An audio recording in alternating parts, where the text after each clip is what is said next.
Let me paint a picture for you. It is 11:47 p.m. You are in bed. The lights are off. Your thumb is hovering over a text thread that has not moved in 3 days. You scroll up. You read the last thing they sent. You analyze the punctuation. You wonder if your reply was too eager, or too dry, or too much, or not enough. Your stomach is in knots. Your brain is running a highlight reel of every conversation you ever had with this person, searching for the exact moment you messed it up. And in the back of your mind, you are waiting for those 3 little dots to appear, but they do not. You have been ghosted.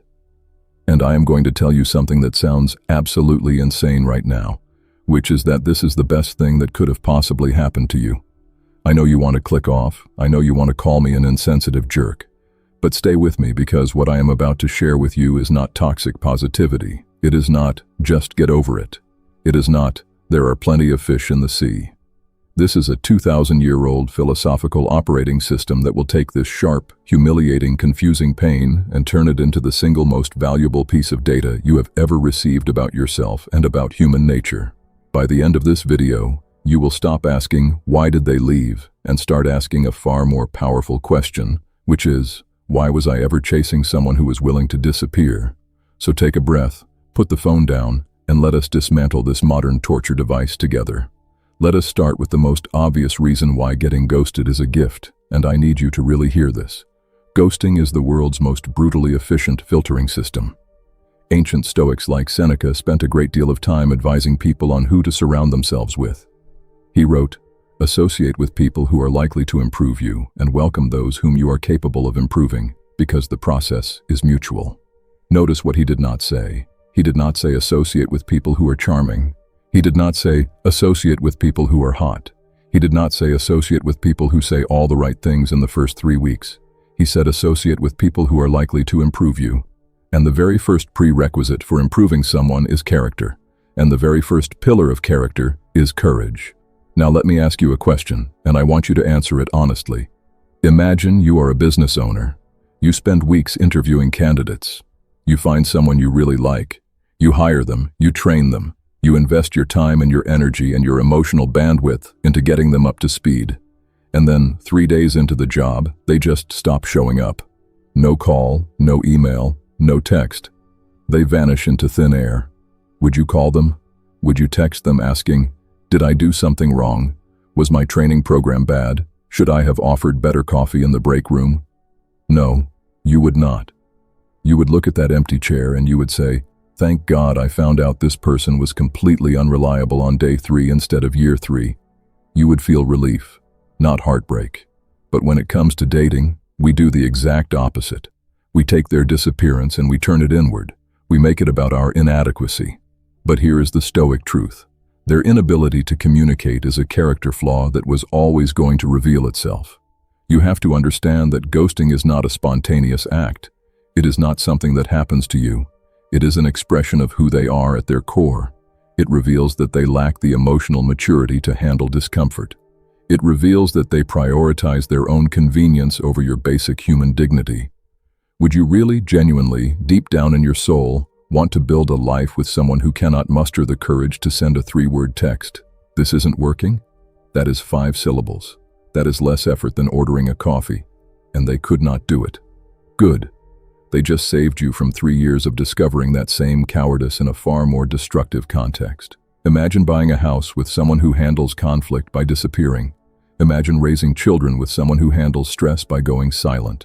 You dodged a bullet, and not a small one, a tactical nuclear warhead. The Stoics had a concept called premeditatio malorum, the premeditation of evils. They would visualize the worst-case scenario so that when it happened, they were psychologically prepared. Well, the ghosting happened. The worst-case scenario, from a modern dating perspective, is that they walked away without explanation. And what did you actually lose? You lost an illusion. You lost a fantasy you had built in your head about who they could have been. You lost the potential. But potential is not reality. Potential is just a story you told yourself. You did not lose a real, solid, proven, courageous partner because that person never existed. The person who existed was a coward wearing a charming mask, and masks always slip. So when you feel that sting of rejection, I want you to reframe it. Say to yourself, out loud if you have to, Thank you for showing me who you are early. Thank you for not wasting my time. Thank you for failing the filter so I do not have to live with the consequences of your character later. That is not bitterness, that is clarity, and clarity is priceless. Now you are starting to see that the ghost did you a favor by revealing their lack of character. But there is a deeper layer here, and this is where Stoicism absolutely destroys modern dating anxiety. Reason number 2, why being ghosted is good, is that it forces you to confront the boundary between what is yours and what is theirs. Epictetus, a former slave who became one of the most influential philosophers in history, laid down the fundamental rule of Stoic psychology when he said, "Some things are up to us and some things are not. Up to us are opinion, motivation, desire, aversion, in short, everything that is our own doing. Not up to us are our body, property, reputation, office, in short, everything that is not our own doing." Let me translate that into modern language. Their thumbs are not your property. Their phone is not your property. Their brain is not your property. Their choices are not your property. You do not own their ability to text back. You never did. You never could. Now, I want you to sit with that for a moment, because this is where most people get completely lost. When someone ghosts you, you take responsibility for something that was never yours to control. You say things like, "I should have been funnier. I should have been more mysterious. I should have played harder to get. I should have been less available." Do you hear what you are doing? You are looking at their behavior, a behavior that originates entirely inside their mind, informed by their history, their insecurities, their attachment style, and their emotional regulation, and you are treating it as if it were a reaction to your performance. That is like a chef blaming himself because a customer walked out of the restaurant before tasting the food. The customer did not even give the food a chance. The customer's decision was about the customer, not the cuisine. And yet, you are lying in bed at 2 a.m. running mental replay tapes, trying to find the one wrong word, the one awkward pause, the one slightly boring anecdote that supposedly drove them away. Let me free you from that prison right now. You did not cause them to ghost. You did not deserve to be ghosted, and you cannot fix it. Those are 3 facts, and facts are your anchor when emotions are pulling you out to sea. The Stoics were obsessed with what they called the Internal Citadel. The idea that you must build a fortress inside your own mind, a fortress that protects your core values, your self-worth, and your judgment. And the walls of that fortress are made of one thing, the recognition of what is and is not within your power. When you are ghosted, the ghost crosses the moat. They come right up to the walls of your citadel and they knock. And if you let them in, if you say, "I am worthless because they left," you have just surrendered your fortress without a fight. A Stoic does not do that. A Stoic looks at the ghost standing outside the walls and says, "You are not authorized to enter here. Your actions belong to you. My reaction belongs to me, and I am not giving you the keys to my self-esteem." Let me give you a brutal metaphor. Imagine you hand someone a priceless painting, a painting of your own soul, and you say, "Here, hold this for me and tell me if it is good." And they take the painting, look at it for a second, and then they drop it on the ground, walk away, and do not look back. Who broke the painting? Did they break it by dropping it, or did you break it by handing your soul to someone who had not earned the right to hold it? You gave them power they never deserved. You assigned your worth to someone who had not proven they could handle that responsibility. The Stoic solution is simple but excruciatingly hard. Never hand the painting to someone who has not earned it. Your self-worth stays with you. It remains in the citadel. When someone ghosts you, you do not think, "I am unlovable." You think, "They were not equipped to handle my value, and they proved it." You are a Ferrari parked in a car park. The ghost walked past you, looked at you, and decided to get into a beat-up Honda Civic instead. Does that make the Ferrari a bad car? No. It makes the driver someone who does not know how to handle a Ferrari. Do not take driving lessons from someone who does not even have a license. So the next time you catch yourself spiraling, asking, "Why don't they want me?" I want you to physically stop, put your hand on your chest, feel your heartbeat, and say this: "Their choice is theirs, my worth is mine." They are not connected, because they are not. They never were. You just thought they were, and realizing that you made that connection up in your head is the most liberating moment of your entire dating life. Now we have established that ghosting is a great filter and that their behavior was never yours to control. But there is a third reason why this experience is actually a gift, and this one is the hardest for the modern brain to accept. Reason number 3 is that ghosting gives you the cleanest, most unbiased data you will ever receive from another human being. Marcus Aurelius, the Roman emperor and arguably the most famous Stoic philosopher, had a daily practice he called stripping things down. He would look at an event and peel away all the emotional layers, all the societal judgments, all the cultural baggage, until he was left with just the cold, hard, objective facts. He wrote in his meditations, "Wipe out the imagination, stop pulling the strings, confine yourself to the present, understand well what happens to you and to another, divide and analyze every object into the causal and the material." Let us do that right now. Let us strip this ghosting situation down to its absolute objective essence. What actually happened? I will tell you what did not happen. You did not get stabbed. You did not lose a limb. You did not lose your home. You did not lose your job. You did not lose your identity. What happened was that a person sent you a series of digital characters through an electronic device, and then they stopped sending those digital characters. That is the objective reality. That is the sum total of the physical facts.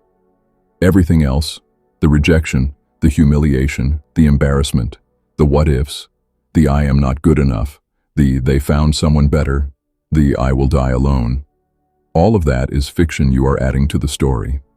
You are not reacting to the ghosting. You are reacting to the interpretation you have placed on top of the ghosting.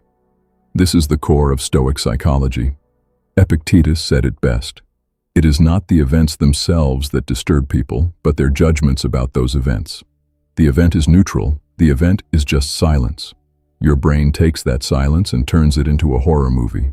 But why? Why do we do this? Because human beings are meaning-making machines. We cannot tolerate a vacuum of information. When we do not know why someone left, our brain immediately invents a reason.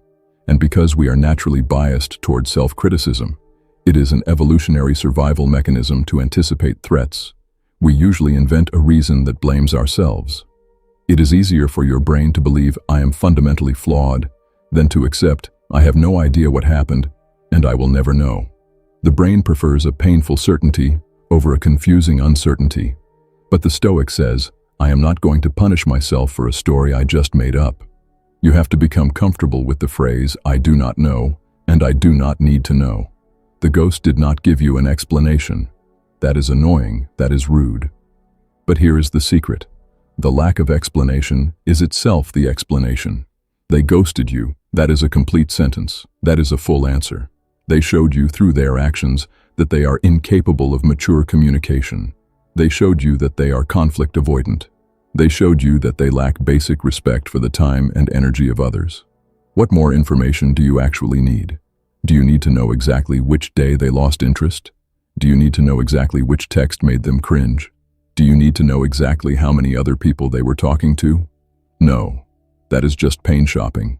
That is you going back to the crime scene and asking the murderer for a detailed confession. Let it go. You have all the information you need. A ghost is a ghost. The silence is the verdict, and the verdict is that this person is not for you. And a clear no is infinitely more valuable than a confusing maybe. Think about it. A maybe will drain your energy for months. A maybe will keep you checking your phone. A maybe will keep you in a state of suspended animation, unable to move forward, unable to invest in anyone else, unable to focus on yourself. A no, even a rude, cowardly, silent no, sets you free. You do not have to wonder. You do not have to wait. You do not have to hope. You know exactly where you stand. You stand alone, and that is perfectly fine, because you were always standing alone. You just did not realize it yet. The ghost handed you a gift-wrapped package of clarity. The wrapping paper is ugly, the delivery method is painful, but the content is pure gold. They were never going to be the one, and now you know it for certain. Accept the gift. Stop trying to return it. Move on. Okay, so you understand the philosophy. You know that ghosting is a good filter, that their behavior was not your fault, and that the silence is actually a clear answer. But now you are sitting there thinking, great, but my phone is still silent. I still feel like garbage. What do I actually do in the next hour? I have got you. Here is your 3-step Stoic action plan for the next 24 hours. No fluff, no meditation apps, no just think positive nonsense. Actionable physical, psychological moves. Step 1 is the physical pause. The next time you feel that compulsive urge to check your phone, that phantom vibration, that itch to open the thread and stare at the delivered status, you are going to physically interrupt the loop. Put the phone face down on a solid surface, not in your pocket, face down on a table or a bed. Then take your thumb and your index finger and press them together. This is a somatic anchor, a physical signal to your nervous system. And you're going to say out loud with your actual voice, "This is an impression, it is not the thing itself." Say it again. This is an impression, it is not the thing itself. What are you doing? You are naming the urge. You are separating the impulse from the action. You are creating a tiny gap between the stimulus, the anxiety, and your response. And in that gap you reclaim your agency. You are not a puppet. Your phone is not the puppeteer. You are the master of your own attention. Step 2 is the role reversal. This is the game changer. For the last however many days you have been asking the wrong question. You have been asking, why don't they want me? That question is victimhood. That question hands all the power to the ghost. I want you to flip the script. I want you to ask a different question. I want you to look at the situation and ask, does this person meet my standards for courage and basic human decency? Let me help you answer that. Does a person who vanishes without explanation meet your standards? No. Does a person who prioritizes their own comfort over your emotional well-being meet your standards? No. Does a person who lacks the guts to send a 5-syllable text meet your standards? Absolutely not. So stop asking if you were good enough for them. Start asking if they were good enough for you. And the answer is a resounding, unequivocal, undeniable no. You have just rejected them. You have not been rejected. You have simply been given the evidence you needed to make a wise decision, and your wise decision is, I do not accept cowards into my inner circle. That is not arrogance. That is self-respect. Step 3 is the physical turn. The Stoics believed in the power of action. Marcus Aurelius wrote, "Do not waste the remainder of your life in thoughts about other people, when you are not thinking about the common good. It robs you of the chance to do something else. Right now, you are living in the ghost's head. You are renting space in their subconscious, even though they are not thinking about you at all. That is a terrible rental agreement. So I want you to do this literally. I want you to turn your body, physically. If you are lying in bed, sit up.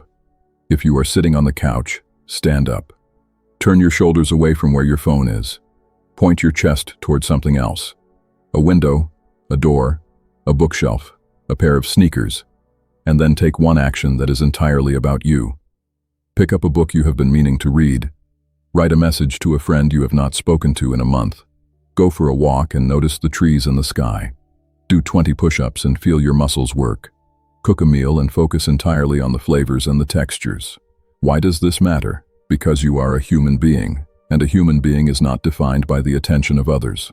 A human being is defined by their actions. When you perform an action that improves yourself, physically, intellectually, socially, you are sending a powerful message to your own subconscious. I am still here. I matter. My life goes on. Do not let their absence create a void in your life. Fill that void immediately with your own presence. Overwhelm the silence with your own activity. You are not waiting for them. You are moving forward. And if they come back, and they often do, these ghosts, they like to haunt, you will not be sitting by the phone waiting. You will be busy, you will be thriving, and you will have the clarity to see them for what they really are. A coward who had to lose you to realize they could not handle you. Let me leave you with this final Stoic truth. The only person who can truly ghost you is yourself. Think about that for a moment. When you abandon your own self-respect to chase someone who walked away, that is the real betrayal. When you lie in bed at 2 a.m. tormenting yourself over the choices of another person, that is the real abandonment. When you check your phone 50 times a day, hoping for a sign from someone who has shown you exactly who they are, that is the real ghosting. You are ghosting yourself. You are ignoring your own needs. You are dismissing your own worth. You are vanishing from your own life to obsess over someone who has already left yours. That ends now. Stop asking, will they text back? Start asking, will I show up for myself today? Stop asking, do they miss me? Start asking, do I miss the person I was before I let their silence control me? The Stoics believed that the ultimate human freedom is the freedom to choose our response to any situation. You cannot choose whether they ghost you, but you can absolutely choose how you respond. You can respond with desperation. You can respond with obsession. You can respond by handing them the keys to your self-worth. Or you can respond with dignity. You can respond with acceptance. You can respond by saying, "You made your choice, now I am making mine, and I choose me. They made their choice, now you make yours. Choose your dignity, choose your peace, choose your future." Because here is the beautiful, painful, liberating truth. Someone who is meant to stay will never have to be convinced to stay. You should not have to perform. You should not have to play games. You should not have to be a different version of yourself just to keep someone's attention. The right person will see you. The right person will value you. The right person will communicate with you even when it is hard, even when it is awkward, even when they are scared. And the wrong person will disappear like smoke. And when they do, good, because now there is space for the right one. Now there is space for you. Now there is space for a life that is not defined by the whims of people who cannot handle honesty. Thank you for staying with me. I know this was a longer one, but you deserve the full treatment. You deserve to understand that this pain is not a punishment, it is an education. If this reframing hit home, if you finally feel that weight lifting even just a little, hit that like button. It helps the algorithm show this to someone else who is currently staring at their phone waiting for a text that is never coming. And drop a comment below, just 2 words. Ghosted? Good. Let me know you are taking your power back. Let me know you are done being a victim of someone else's cowardice. I will see you in the next one. Until then, keep your citadel strong, keep your peace intact, and never ever hand the painting to someone who has not earned it.